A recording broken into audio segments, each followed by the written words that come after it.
आपके पापा भाग गए। फ़ोन पर जैसे ही पराग ने ये सुना, छनाक से उसके हाथ में पकड़ा पानी का गिलास नीचे जा गिरा। क्या मतलब?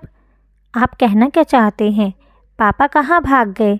और ये कोई उम्र थोड़ी है उनके भागने की। एक ही सांस में वह सारे सवाल पूछ गया। वह बिल्कुल हतप्रभ था। हैरानी के सारे बुलबुले फटफट कर उसके सामने फूटने लगे। उसे लगा कोई मजाक कर रहा है उसके साथ। हद होती है मजाक करने की भी। आपके पापा का नाम ही श्रीकांत पांडे है ना? आप पराग पांडे बोल रहे हैं? फ़ोन पर जो व्यक्ति था उसे पराग की प्रतिक्रिया सुन लगा कि कहीं रॉन्ग नंबर तो नहीं मिल गया। हाँ हाँ, मैं पराग ही बोल रहा हूँ। पर आप कौन हैं और किस तरह की बात कर रहे हैं? पापा को क्या हुआ है? वह ठीक तो है ना? पराग को अब चिंता होने लगी थी। मैं देहरादून से विश्राम ओल्ड एज होम का मैनेजर मनोज वर्मा बोल रहा हूँ। आज सुबह आपके पापा भाग गए ओल्ड एज होम से। भागने से आपका आशय क्या है? वह कहाँ भागेंगे? अब हो सकता है यहाँ घर आ रहे हों। थोड़े मनमौजी प्रकृति के हैं, इसीलिए आपको बिना बताए दिल्ली आने के लिए निकल गए होंगे। उनके यहाँ आते ही मैं आपको सूचित कर दूंगा। पराग अब थोड़ा सहज हो गया था, बल्कि उसे हंसी आ रही थी। पापा की हरकत थी ही ऐसी। अपनी मर्जी से वह माँ के मरने के बाद ओल्ड एज होम में रहने चले गए थे। अभी भी अच्छे खासे फिट थे और अपनी जिंदा दिली की वजह से सबके मन में जगह बना लेते थे। पेंशन भी मिलती थी, इसीलिए उन्हें पैसों की भी कोई तंगी नहीं थी। पराग तो चाहता ही नहीं था कि वह ओल्ड एज होम में जाकर रहें, पर वह किसी के सुनते ही कहाँ थे। वह और उसकी पत्नी रमा को उनके जाने से बहुत दिक्कत भी होने लगी थी। बच्चों को संभालने के लिए मेड थी, पर पापा घर पर होते तो वह बेफिक्र रहते कि कोई तो घर पर है मेड पर नज़र रखने को। लेकिन अपने शर्तों पर जीने वाले पापा ने तय किया कि वह कैसे जीना चाहते हैं। पराग बहुत जोर ज़बरदस्ती भी नहीं कर सकता था, क्योंकि सारी प्रॉपर्टी उन्हीं के नाम थी। और वैसे भी पापा जो ठान लेते थे वह करके ही रहते। नहीं नहीं, वह अकेले नहीं भागे हैं। इसी ओल्ड एज होम में रहने वाली मिसेज वंदना जोशी को साथ लेकर भागे हैं। भागने का मतलब ही होता है किसी के साथ भागना। आप समझ रहे हैं ना मैं जो कहना चाहता हूँ? वर्मा के स्वर में हिचकिचाहट थी। 65 साल का बुजुर्ग एक 60 साल की स्त्री को लेकर भाग गया। बात तो अजीब थी ही, साथ ही शर्मिंदगी की भी थी। ये क्या बोल रहे हैं आप?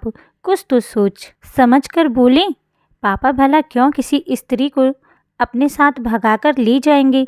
पराग की आवाज़ में कठोरता थी। फ़ोन पर उसे इतने तेज स्वर में बात करते देख रमा भी उसके पास आकर खड़ी हो गई थी। उसे देख पराग ने फ़ोन को स्पीकर पर डाल दिया। मिसेस जोशी भी सुबह से दिखाई नहीं दे रही हैं और आपने मान लिया कि पापा उन्हें अपने साथ भगाकर ले गए हैं?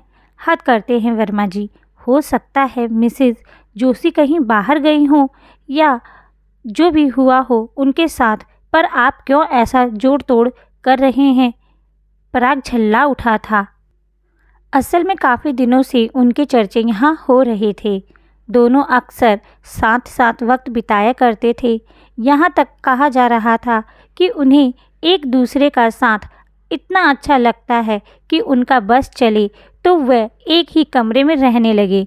उन दोनों के बीच एक इंटीमेंसी हो गई थी, शायद इसीलिए वे भाग गए हों।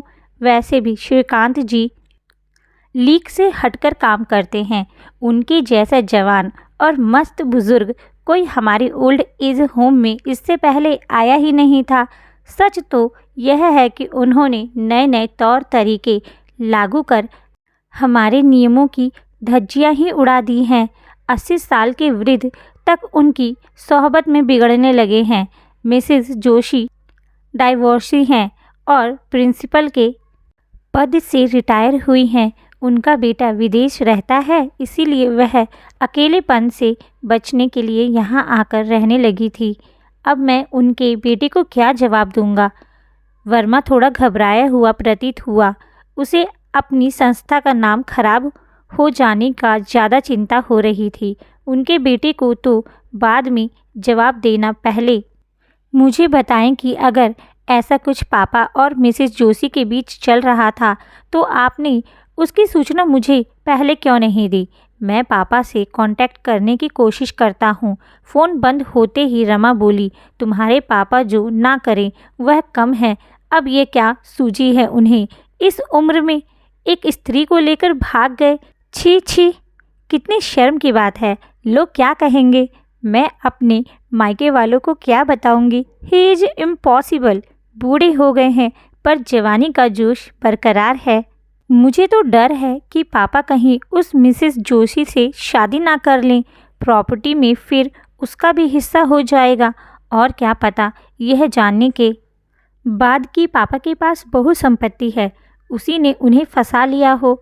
ये मत भूलो पराग की वह खुद प्रिंसिपल रह चुकी है, इसीलिए फाइनेंशियली वह भी बहुत स्ट्रांग होंगी।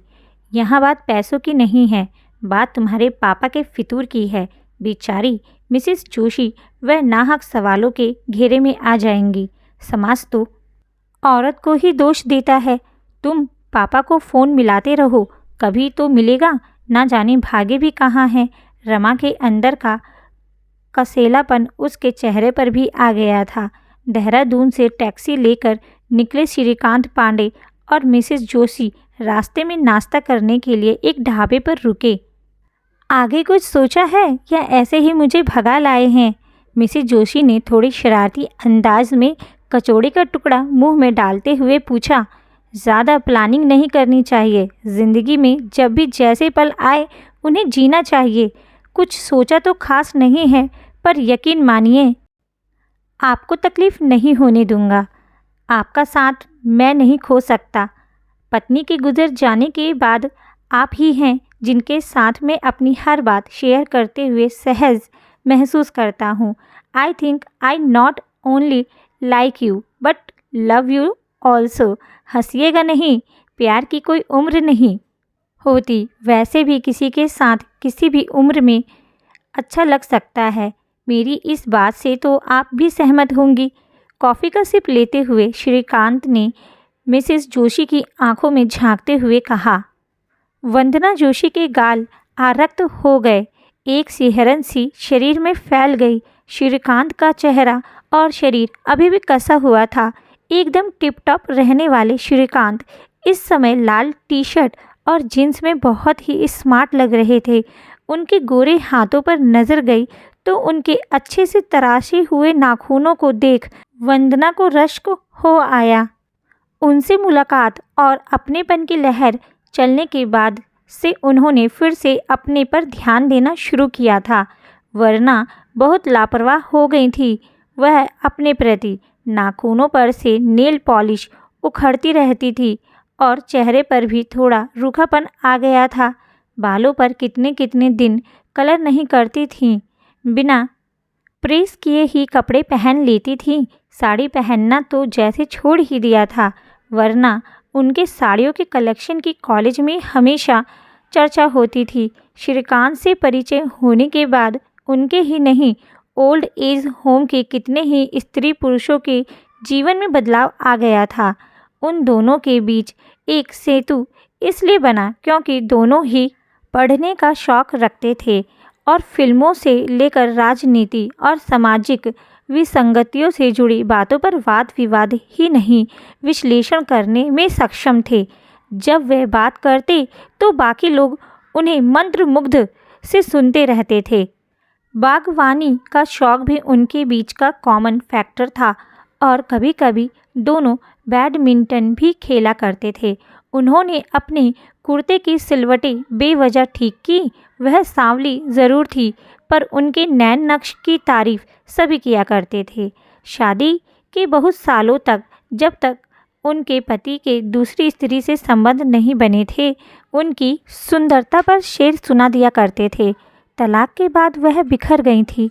हर तरह से सक्षम होने के बावजूद उन्हें यह बात खलती रहती थी कि आखिर उनमें क्या कमी थी जो पति ने दूसरी स्त्री के इसलिए उन्हें छोड़ दिया।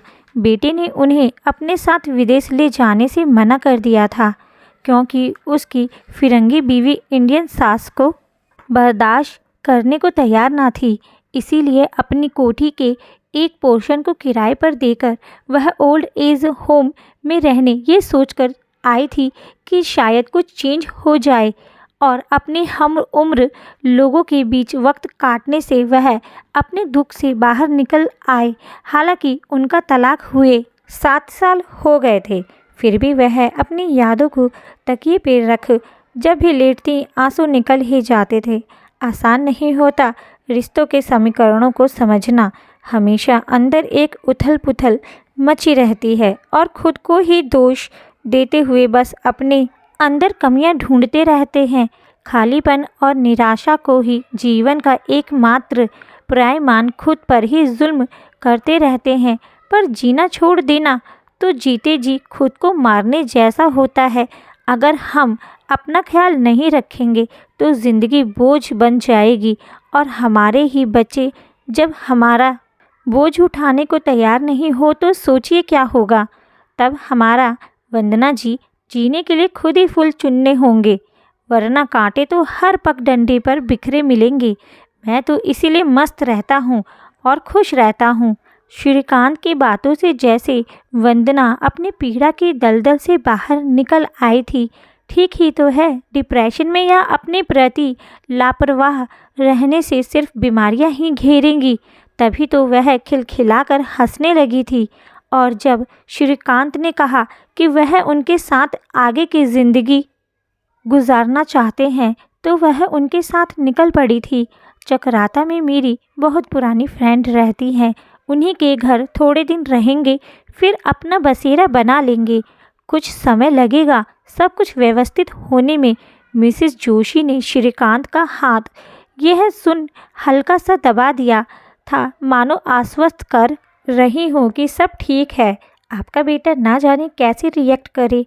वह तो बस इसी बात से परेशान होगा कि कहीं आप मेरी प्रॉपर्टी ना हड़प लें। श्रीकांत ज़ोर से हंसे। फिर तो उसे कह दो कि मेरी प्रॉपर्टी में भी अब उसे हिस्सा मिल जाएगा। करोड़ों की है मेरी कोठी, वह निश्चिंत रहे। मिसेस जोशी ठहाका मारकर हंसी तो टैक्सी वाला हैरानी से पीछे मुड़कर देखने लगा। लोग क्या कहेंगे श्रीकांत? वंदना की आंखों में शरारत थी। यही कि बूढ़े पर आशिकी चढ़ी है और बुढ़िया का दिमाग खराब हो गया है। खबरदार मुझे जो बूढ़ी कहा। और माशाअल्लाह आप तो अभी बहुत जवान हैं। सारे रास्ते हैरान परेशान टैक्सी वाले ने जब चक्राता नामक जगह पर एक घर के आगे टैक्सी रोकी तो वह अपने को रोक नहीं पाया। तो साहब जी आप दोनों शादी करेंगे? अब हम दोनों साथ रहेंगे, बस अभी तो यही सोचा है। बंधन और रिश्तों को मोहर लगने से कहीं ज़्यादा ज़रूरी है एक दूसरे का संग साथ, प्यार और सम्मान देते हुए ज़िंदगी गुजारना। क्या काफ़ी नहीं है? क्यों, ठीक है ना वंदना? वंदना कुछ कहती उससे पहले ही श्रीकांत की दोस्त शालिनी ने उनका स्वागत करते हुए कहा, welcome my old buddy.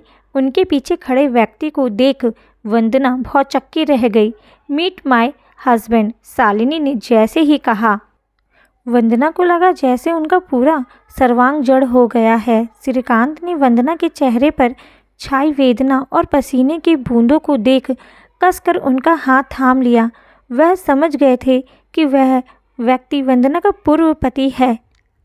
Meet my friend, companion and would be wife. Shrikant मुस्कुराए। उन्हें देख वंदना को लगा कि चारों तरफ केवल फूलों की चादर बिछी हुई है। अपने भीतर उग आई उदासी को उन्होंने झटका। And I feel that I am on top of the world when you are with me. हमेशा तुम्हारे साथ वंदना। अंदर आए शालिनी कि यहीं खड़े रखोगी? श्रीकांत ने शालिनी के कंधों पर थपथपाया। शालिनी के पति को अनदेखा कर वंदना श्रीकांत के साथ घर में प्रवेश कर गई। आपको ये कहानी कैसी लगी प्लीज़ कमेंट करके ज़रूर बताइएगा। वीडियो को लाइक करिएगा, चैनल को सब्सक्राइब करिएगा। Thank you for watching.